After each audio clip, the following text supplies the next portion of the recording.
voy a alargar mucho porque si no esto va a parecer una gala de hotel, ¿no? Entre los aplausos y eso.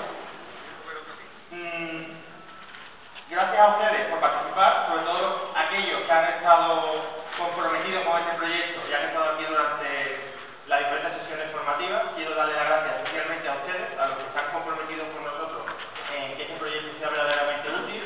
Espero que lo hayan aprovechado, como habíamos acordado en el primer día, y para todos ustedes, pues muchísimas gracias y espero contar con